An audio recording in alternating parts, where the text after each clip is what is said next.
अस्सलाम वालेकुम, मैं हूं सद्दाम तुफैल हाशमी और मेरे साथ मौजूद है मुना खान। मुना, आज आप कुछ थकी थकी सी लग रही हैं, कुछ बीमार सी, कहीं आपको कोरोना तो नहीं हो गया? नहीं, थैंक यू सद्दाम। वैसे आप मैं एक्सपेक्ट ही करी थी कि आप मेरी तारीफ करेंगे, लेकिन अगर आप मुझे कोरोना की बात करें तो चलें, मुझे हो गया तो सोशल डिस्टेंसिंग को अपनाएं और आप जा सकते हैं, फिर मैं शो कर लेती हूँ खुद ही। नहीं, मुझे यकीन है कि आपको बिल्कुल भी नहीं हुआ। माशाल्लाह आप हेल्दी हैं और आप अपनी हेल्थ का इतना ख्याल रखती हैं कि मैं समझता हूँ कि शायद कोई और रखता होगा। लेकिन सद्दाम, आप जो बात करना चाह रहे थे वो मैं समझती हूँ। अच्छा, आप समझ रही हैं? जी बिल्कुल। चलिए, हमारी बातचीत तो चलती रहेगी। ये बताएं कि आज हमारे प्रोग्राम में वो ख़ास गेस्ट कौन है जिनके बारे में कुछ देर पहले आप काफ़ी मोहतात थी कि इतने सीनियर है, मैं कैसे बोल पाऊँगी, कैसे नहीं बोल पाऊँगी। उनका तारुफ मैं करवा दूँ? तारुफ करवाने से पहले मैं एक रिक्वेस्ट करना चाहूँगी कि आज का जो टॉपिक है, अगर हम उस पर भी बात कर ली जाए कि हम किस बात पे बात करना चाह रहे हैं। क्योंकि शुरू में आपने मेरी जब तबीयत पूछी तो मैं आपको यही बताना चाह रही थी कि मुझे आज दर्द है। किस चीज़ का दर्द है? दर्द है आज? हाँ, दर्द है मुझे। वैसे यहाँ पर मैं बात करना चाहूँगा, ये बहुत दर्द रखती हैं, सबका दर्द रखती हैं, अपने दिल में दर्द रखती हैं। बचपन से इनकी कैफियत होती थी और स्पेशली जब सुबह इन्हें स्कूल जाना होता था तो इनके पेट में दर्द हो जाता था, इन्हें छुट्टी मिल जाती थी। ये दर्द का बहुत शिकार रही है, दर्द दिल, दर्द जिगर। जब यूनिवर्सिटी में गई दर्द दिल के आर्ज़े मुब्तला हुई। 1 मिनट सद्दाम, ये दर्द जो है आवाम का दर्द है और उसी आवाम का जो बेचारे अभी तक घरों में मौजूद है, सड़कों पे क्यों नहीं आए, इसी हवाले से हम बात करने के लिए अब मैं आपसे चाहूंगी कि हमारे जो गेस्ट हैं उनका तारुफ आप करवाएं और नो डाउट अब करवा दूं? हाँ जी बिल्कुल। हम मौजूद हैं इस वक्त कराची प्रेस क्लब में और प्रेस काउंटर के साथ हमारे आज के मेहमान सीनियर सहाफ़ी जो कराची प्रेस क्लब के इलेक्टेड सेक्रेटरी रहे हैं, मुख्तलिफ अदवार में मुंतखब होते रहे हैं और सहाफ़ियों के हुकूक़ के लिए जद्दोजहद में हमेशा सफ़े अव्वल में शामिल रहे हैं। बहुत सीनियर हैं मकसूद यूसुफ़ी साहब। मकसूद साहब, इस वक्त हम बात कर रहे थे कि जैसे कि मोना ने ये कहा कि लोग सड़कों पर नहीं आ जाते। हम ये देखते हैं कि विफाक और सूबाई गवर्नमेंट, इनके दरमियान आजकल इख्तलाफात तो खासे शदीद नज़र आते हैं। पिछले कुछ अर्से से हम यही देख रहे हैं, नुकसान पहुँचता है आवाम को। तो आखिर क्या वजह है कि ये आवाम का नहीं सोचा जाता, आपसी इख्तलाफात में उलझे रहते हैं, आवाम परेशान होते रहते हैं? रीज़न्स क्या हैं इसके? देखें जी, जब दो मुख्तलिफ़ पार्टियाँ हों, विफाक में कोई और सियासी पार्टी हो और सूबे में कोई और सियासी पार्टी हो, तो उनके दरमियान इख्तलाफात तो रहेंगे, ये एक नेचुरल वो है। अब रह गई बात ये कि आवाम की क्यों नहीं सोचते। तो बदकिस्मती से हमारे यहाँ की हुकूमतें आवाम की सोचती ही नहीं, चाहे वो विफाक में रहें चाहे वो सूबे में रहें। आवाम का दबाव उनके नुमाइंदों के ज़रिए जाता है हुकूमत में। लेकिन हमारे यहाँ जो तरीक़े इंतखाब है सद्दाम, आप जानते हैं कि वो लोग मुंतखब होते हैं जो असल में आवाम से ताल्लुक़ नहीं रखते। हमारे यहाँ मुंतखब होकर ऐवानों में जाने वालों की अक्सरियत या तो सरदार, वडेरे, जागीरदार होते हैं या सनतकार होते हैं। उन सब का आवाम से कोई ताल्लुक़ नहीं होता। असम्बली में बहुत सारी मखसूस सीटें होती हैं, मिसाल के तौर पर मज़दूरों की मखसूस सीटें। लेकिन क्या आपने पाकिस्तान की तारीख़ में किसी मज़दूर को मुंतखब होकर ऐवान में जाते हुए देखा? नहीं देखा। उसकी सीट पर भी कौन जाता है? कोई वडेरा, कोई ज़मींदार, कोई जागीरदार। या मखसूस सीटों में जब इलेक्शन हो जाते हैं, जो मुंतखब होकर आते हैं, तो वही जागीरदार, वडेरे अपने में से, अपने ही तबके में से किसी को मखसूस सीट पर लेकर आ जाते हैं। तो आवाम तो बेचारे आवाम ही रहते हैं। इसीलिए आवाम के जो असल मसाइल हैं या आवाम की असल ज़रूरियात हैं वो पूरी नहीं हो पाती। अब पॉलिटिकल पार्टीज़ की हैसियत से हर पार्टी का कारकुनों से भी रब्ता रहता है। वो कारकुन अलबत्ता आवाम में रहते हैं, वो आवाम के दुख दर्द को समझते भी हैं। अच्छा, तुफैल, मैं आपको शुक्रिया भी अदा करना चाहूँगी कि आपके तवज्जुह से मेरी मकसूद साहब से मुलाकात भी हो रही है। करना भी चाहिए। नहीं, बहुत शुक्रिया आपका। और मैं सर का भी शुक्रिया अदा करना चाहूँगी कि फाइनली मेरी उनसे मुलाकात भी हो रही है। और मैं इजाज़त भी चाहूँगी कि एक सवाल, क्योंकि आवाम की बात हो रही है, ये आवाम के लिए स्मार्ट लॉकडाउन होने जा रहा है या हो चुका है, ये करने जा रहे हैं, ये क्या है? और उसके साथ साथ एक वर्ड बहुत सुनाई दे रहा है, SOPs। ये है क्या SOPs? आप मुझसे सवाल भी कर रहे थे, SOPs क्या है? जी हाँ, मैं पूछ रहा था कि आप बताएं ना, मकसूद साहब से तो हम पूछेंगे आवाम के लिए। आपको पता है कि SOP किसे कहते हैं? What stands for SOP? ये हो सकता है सुपर ऑर्डिनरी पर्सनालिटी। यही हो सकता है आप बिल्कुल बिल्कुल, आपके लिए यही हो सकता है। मकसूद साहब से पूछ लेते हैं। मकसूद साहब, नहीं, ये SOP? मूना ने जो कहा असल में ये हुक्मरानों के लिए कहा, अच्छा, क्योंकि वो जो है वो अपने आप को चूँकि सुपीरियर समझते हैं तो सारी बातें अंग्रेज़ी में करते हैं। अब वो स्टैंडर्ड ऑपरेटिंग प्रोसीजर को उन्होंने SOP शॉर्ट करके यूज़ किया और अक्सर यूज़ कर रहे हैं। तकरीबन रोज़ाना ही हर हमारा वज़ीर हो या सेक्रेटरीज़ हों या गवर्नमेंट की ब्यूरोक्रेसी हो, वो SOPs का लफ्ज़ इस्तेमाल कर रहे हैं और मीडिया में भी यही लफ्ज़ इस्तेमाल हो रहा है जो आम आदमी की समझ में नहीं आता। इसका बेहतर तरीक़ा ये था कि आप SOP को आप जब बना लेते, एक स्टैंडर्ड ऑपरेटिंग प्रोसीजर बना लेते, तरीक़ेकार है ये कि आप इस तरीक़ेकार को वज़ा कर लेते तो उसका अमली मुज़ाहरा लोगों को बताते हैं। मिसाल के तौर पे आप कोरोना से बचने के लिए लोगों को तलकीन करते हैं कि मास्क लगाएं। अच्छा, मास्क लगाने का वैसे वर्ड्स कह दिया जाए तो लोग सुन भी लेते हैं और बहुत से लोग अमल भी करते हैं, लेकिन अक्सरियत नहीं करती। आप अगर रोड पे चले जाएं, बाज़ारों में चले जाएं तो नहीं करते।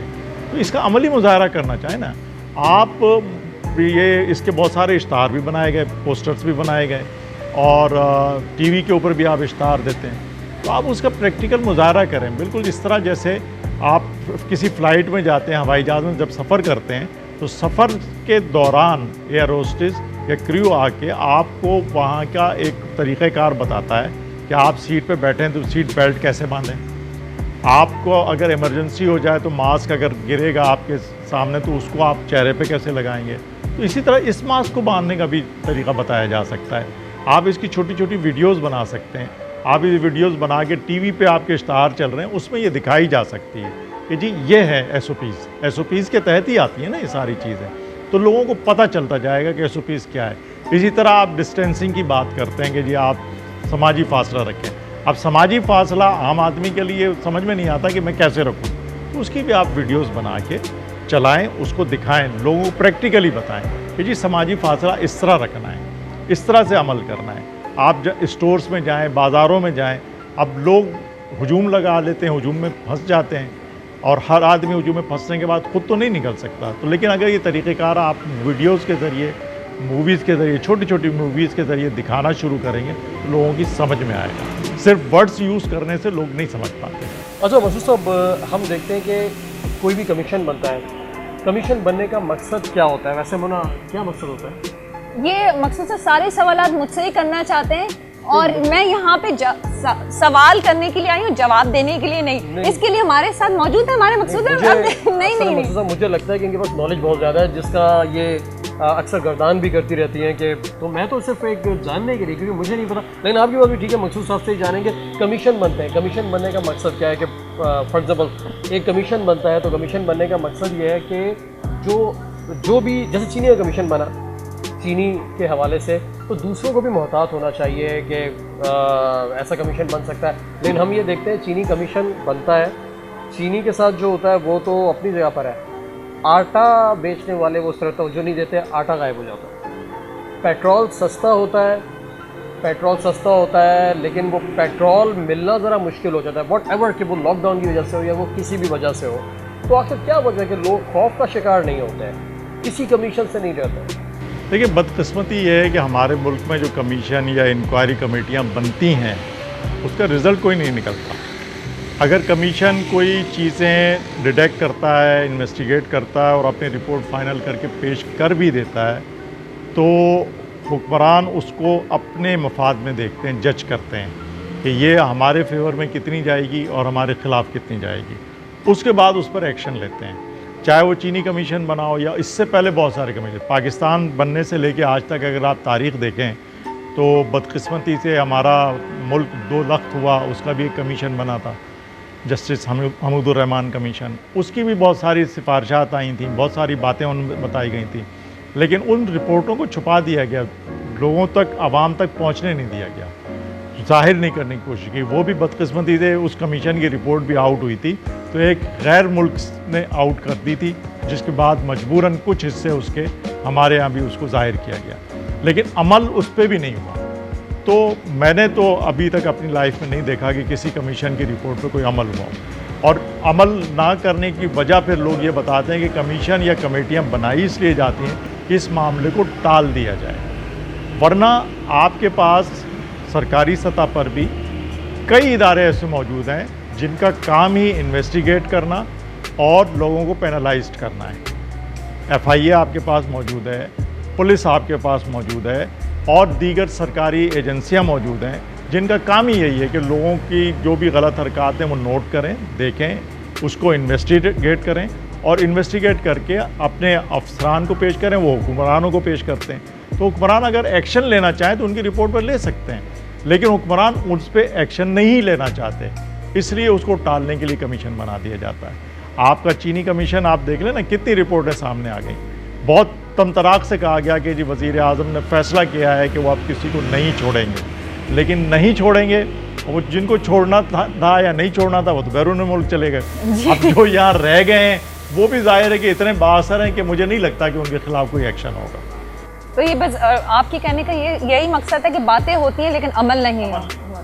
लेकिन अच्छा, एक और मसला हम जो देख रहे हैं, कोरोना वायरस तो है ही है साथ, लेकिन एक जो टिड्डी दल का जो अभी सिलसिला हुआ है और चारों सूबों पर हुआ है, तो उस लिहाज से भी मैं बात करना चाहूँगी काश्तकारों के लिए कि अब उस पर आवाम जाए तो कहाँ जाए। अब ये वैसे मुना, ये टिड्डी दल का जो हमला है ये फौज कशी किसकी तरफ से की गई है? नहीं, अब इंडिया को प्लीज़ ब्लेम मत कर दीजिएगा। नहीं, ये वो लोग करते हैं, ये हम लोग नहीं करते। वहाँ पर अगर एक पटाखा भी फटता है तो वो लोग ब्लेम कर देते हैं, पाकिस्तान में हम लोग नहीं करते। लेकिन बहरहाल ये टिड्डियों का हमला, देखिए हम कितने अच्छे हैं ना।